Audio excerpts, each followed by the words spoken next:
रात का समय था और मुझे डर लग रहा था। इस वक्त मायके जाकर सबको क्या बताऊंगी कि रात के इस पहल में अकेली क्यों आई हूँ और मेरा पति कहाँ है, जबकि मेरा पति कैसे आता। मैं तो उससे लड़ झगड़ कर आ गई थी। उस व्यक्ति ने मुझे एक बार भी नहीं रोका था, बल्कि साफ साफ कहा था कि तुम जा तो रही हो, लेकिन याद रखना वापस भी तुम्हें खुद ही आना पड़ेगा। मैं तुम्हें लेने नहीं आऊँगा। इतने कांटेदार शब्द थे ना। उसके और बोलने का ढंग तो इससे भी ज्यादा खतरनाक था। मेरे तो आंसू ही नहीं रुक रहे थे। बदनामी का एहसास मुझे अंदर से काट रहा था। मुझे कुछ समझ नहीं आ रहा था कि अपनी मर्जी की शादी करने के बाद भी मेरा गुजारा नहीं हो रहा था। शायद सच कहते हैं लोग, प्यार मोहब्बत कुछ भी नहीं होता, सब कुछ पैसा ही होता है।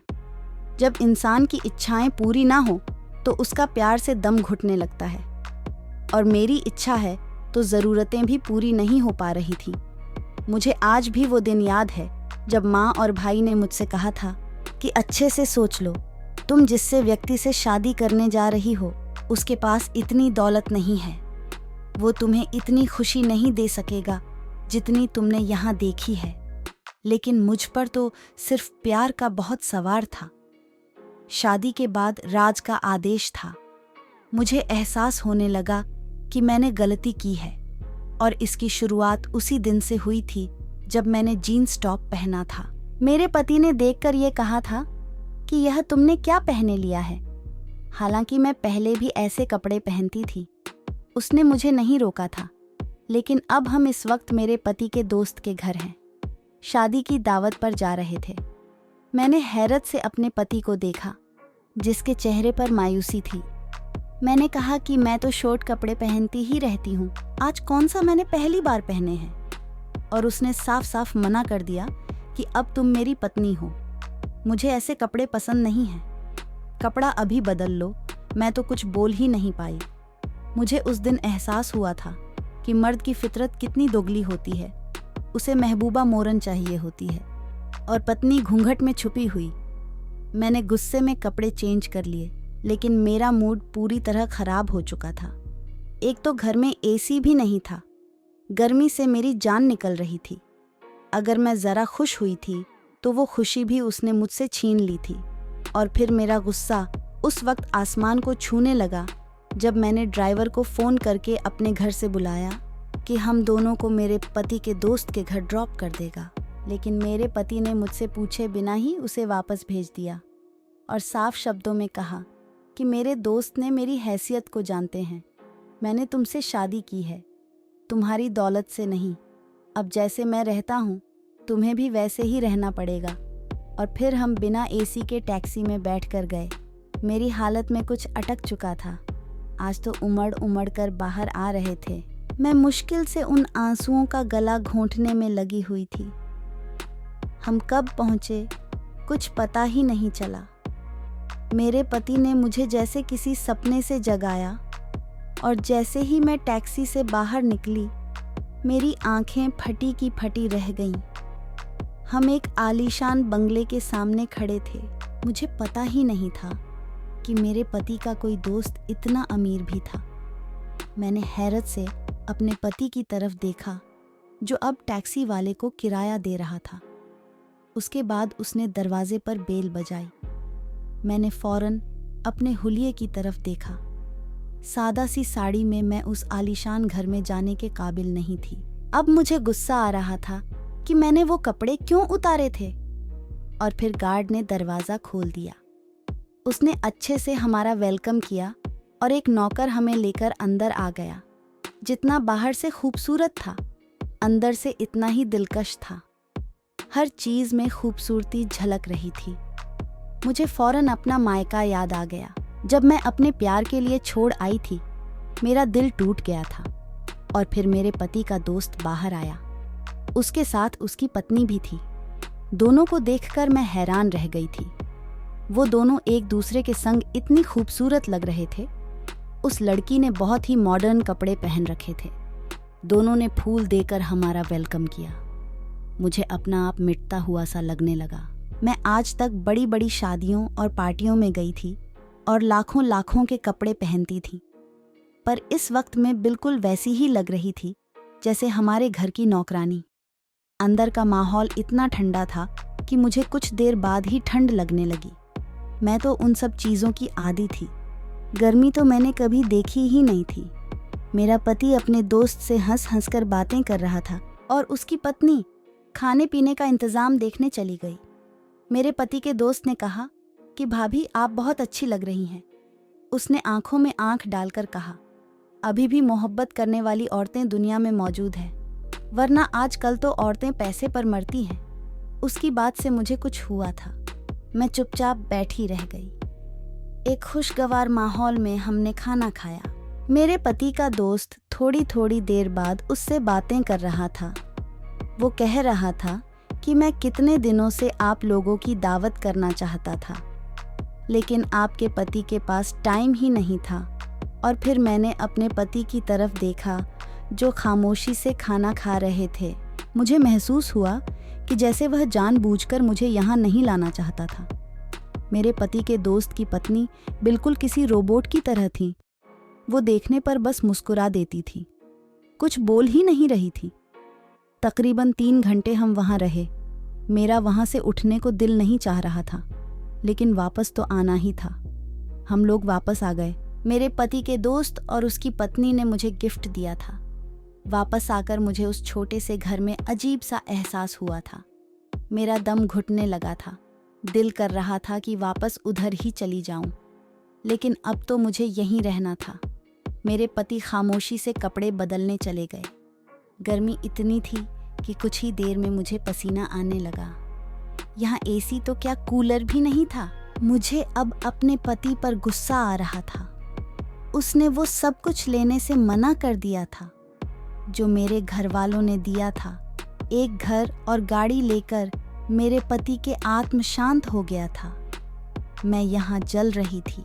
कुछ देर बाद मैंने भी कपड़े चेंज कर लिया और जब मैंने गिफ्ट खोलकर देखा तो मेरी आंखें चुंगी आ गईं। उसमें ही खूबसूरत सा डायमंड का सेट था।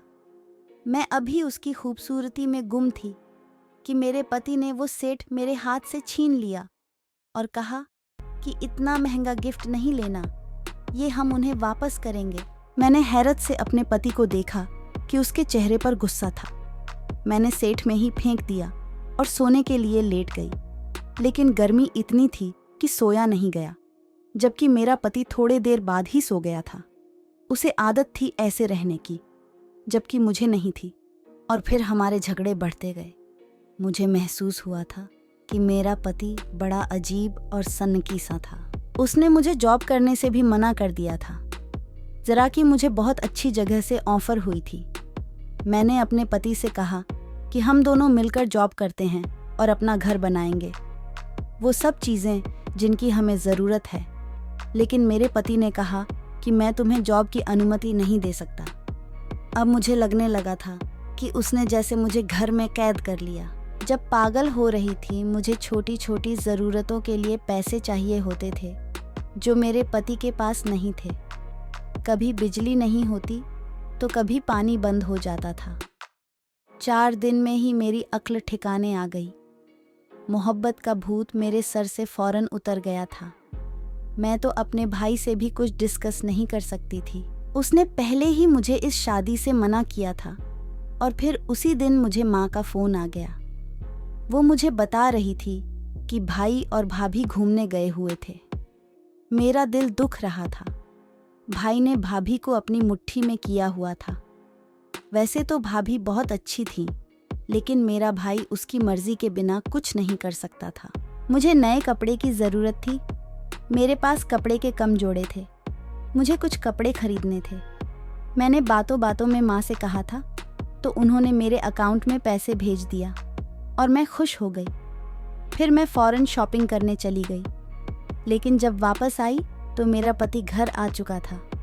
उसने गुस्से से पूछा कि तुम मुझे बताए बिना कहाँ गई थी। मैंने साफ साफ कह दिया कि शॉपिंग करने गई थी और मुझे डर भी लग रहा था। मेरे पति ने पैसों के बारे में पूछा तो मैंने कहा माँ से लिए हैं। इस पर उसने कुछ भी नहीं बोला। मैं जानती थी कि उसे गुस्सा आया था, लेकिन यह मेरे पैसे थे, उन पर मेरा हक था। वो घर से निकल गया रात को आया तो उसके हाथ में कुछ कपड़े थे। उसने वो कपड़े मेरी तरफ फेंकते हुए कहा कि ये किसी भिखारी को दे दो। मेरा दिमाग बिल्कुल खराब हो गया। मुझे अपने पति पर पागलपन का असर लग रहा था। मैं भी चुप न रह सकी और मैंने कहा कि तुम पागल हो गए हो क्या? अगर तुम्हारा बस चले तो तुम तो मुझे यहाँ सांस भी न लेने दो। मेरा यहाँ दंग घूंटता है। मेरी माँ के पैसों पर मेरा हक है। वो भी गुस्से से बोला, तुम ही मुझसे शादी करना चाहती थी। मैंने तुमसे कुछ छुपाया नहीं था। और मैं रोने लगी। मैंने वो कपड़े उठाए जो मैं खरीद कर लाई थी। जब मैं कमरे से निकलने लगी, मेरे पति ने पीछे से कहा कि जा तो रही हो मगर आना भी खो दी है। और मैं पता नहीं कैसे अपने घर तक पहुंची थी। मैं आते ही अपनी माँ से लिपट कर रो पड़ी। उन्होंने पूछा कि क्या हुआ है, पर मैं कुछ नहीं कह सकी। मैं चुपचाप अपने कमरे में आ गई। मुझे अपने पति से नफरत महसूस हो रही थी। मेरी मोहब्बत जैसे मर गई थी। अपने कमरे में एसी के साथ मुझे अच्छी नींद आई थी। अगली सुबह भाभी ने मुझे आकर उठाया था। वो मुझसे शिकवा कर रही थी, हम भी रात को ही आए हैं। अरे भाभी से फौरन पूछा कि भाई आपसे इतनी मोहब्बत कैसे करते हैं, वो आपकी हर बात कैसी मानते हैं। यह सुनकर भाभी के चेहरे पर साया सा लहराया। फिर उन्होंने कहा कि ये तो औरत के नसीब की बात है। किसी को सब मिल जाता है और किसी को सब मिलकर भी कुछ नहीं मिलता। मुझे उनकी बातों पर हैरत हुई। उन्होंने मुझे कहा कि अपने पति के साथ हमेशा वफादार रहो। बस यही एक रास्ता है जिससे पति का दिल जीता जा सकता है। और मैं सर झुकाए बैठी रही। किसी ने मुझसे कुछ नहीं पूछा। पूरा हताश हो चुकी थी। अपने मायके आए तब ना मेरे पति ने फ़ोन किया था ना मैंने। मैं यहाँ बहुत सुकून में थी। ससुराल के बारे में याद आते ही मेरी आत्मा कांप जाती थी। कभी कभी वो जाली व्यक्ति याद आता था क्योंकि मैं उससे मोहब्बत करती थी। और फिर पूरे 1 हफ्ते बाद मुझे एक अनजान नंबर से फ़ोन आया। मैंने वो आवाज़ पहचान ली थी। ये मेरे पति का वही दोस्त था जिसके घर में दावत पर गई थी। वह फिर से घर बुला रहा था। कह रहा था कि उस दिन कुछ ज़रूरी बातें रह गई थीं और शायद उसे भी अब तक का पता चल चुका था कि मैं अपने घर आई हुई थी। मैंने बिना सोचे समझे हाँ कर दी और अगले दिन में बताए गए टाइम से पहले ही अपनी लंबी गाड़ी में बैठकर वहाँ पहुँच चुकी थी। अंदर खामोशी सी थी, कोई भी नहीं था। कोई है? मैंने पूछा और फिर मुझे एक आवाज़ सुनाई दी, दरवाज़ा खटखटाने की आवाज़। तभी मुझे एहसास हुआ कि आवाज़ किचन के साथ बने कमरे से आ रही थी। मैंने जाकर दरवाज़ा खोला जो बाहर से बंद था।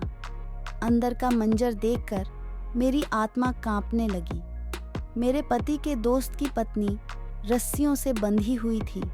वह बहुत जख्मी थी। मैंने फौरन उसका मुंह खोला और फिर उसने कहा कि यहाँ से भाग जाओ। वह व्यक्ति जानवर है, तुम उसके जाल में मत आओ, सो भाग जाओ यहाँ से। और फिर उसने मुझे जो कुछ बताया था वह बहुत भयानक था। वो अमीर आदमी है, दरअसल एक स्मगलर और साइको किलर था और वो अपनी पत्नी को रोज मारता था। पुलिस उसके पीछे पड़ी हुई थी। वहां से मैं अपने कमरे में आकर जैसे बेहोश हो गई। मैं बुरी तरह डर गई थी। मैं अपने भाई को बताना चाहती थी ताकि वो उस लड़की की मदद करे। तभी मुझे अचानक उनके कमरे से बाहर भी के रोने की आवाज़ आई। भाई भाभी पर चीख रहे थे। मुझे आज समझ आ गया था कि सब मर्द ऐसे ही होते हैं। मुझे अपना पति याद आया जो मुझसे मोहब्बत करता था, बस उसके पास पैसा नहीं था। मेरा दिल किया कि मैं यहाँ से भाग जाऊँ। शाम होते ही मेरा पति मुझे लेने आ गया और मुझे उसी के साथ जाना था। वो मेरा रक्षक था। घर से बाहर निकली तो हैरान हो गई। बाहर एक चमकती गाड़ी थी। मेरे पति ने बताया कि ये गाड़ी उसे ऑफिस की तरफ से मिली है। उसने मुझसे माफ़ी मांगी और मैं तो रो ही पड़ी थी। मैंने उसे सब बता दिया। उसने मुझे गले लगाया और कहा, पागल तुम तो बेवकूफ़ हो। फिर उसने मुझे बताया कि उसका दोस्त पकड़ा जा चुका था। उसका दोस्त नहीं था, बल्कि मेरे पति ने उसे जानबूझकर दोस्ती की थी ताकि उसके खिलाफ सबूत इकट्ठे कर सके। और मुझे ये आज ही पता चला था कि मेरा पति एक सीक्रेट एजेंट था। वो गरीब नहीं था, लेकिन अपने मिशन के लिए बना हुआ था। मिशन पूरा हो चुका था।